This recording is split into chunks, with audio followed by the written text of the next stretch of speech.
Your awareness, your knowingness, is when you don't have a voice in your mind, but you know things. You walk into a room and you're aware of what's happening. You look at a person and you're aware of their feeling. You're aware of what they are without even have to think about anything. That level of awareness, knowingness, we all have it. We all have experienced this.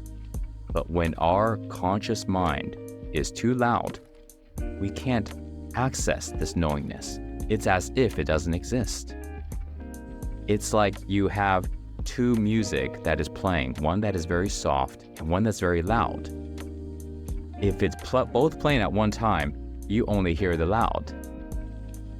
The soft almost doesn't exist until you turn off the loud, and then you have to tune in on the soft, because sometimes your eardrums are so tuned in on the loud. You guys ever been to a concert? You know what I mean. You can't hear well, and then once it starts to quiet down, you start to hear the subtle music, the soft one. Our lower mind is like that. If we're constantly used to listening to a voice in our mind, it doesn't matter what it's talking about. It can be playing music, it can be playing voices, we can be singing a song, it doesn't matter.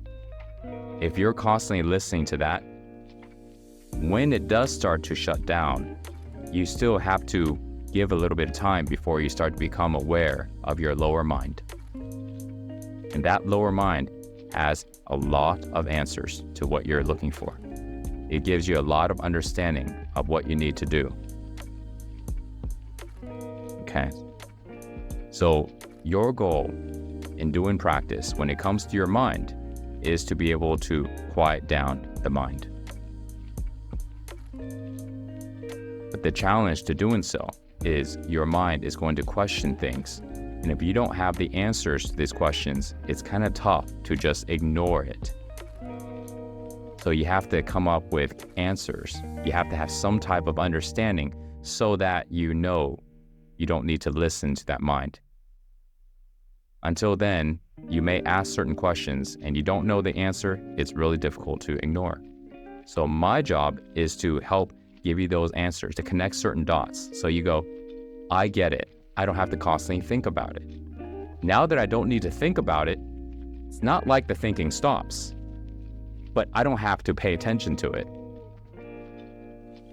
Until then, the thinking is going on. I still have to pay attention to it because I'm curious. I don't know the answer. So I'm going to keep thinking about it and thinking about it. Once I know the answer, I might still be asking. Not because I want to ask, but because I can't stop this voice yet. You see? But once you know the answer and you realize you don't need to constantly entertain the voice in your mind, now you can give the opportunity for this voice to start to quiet down.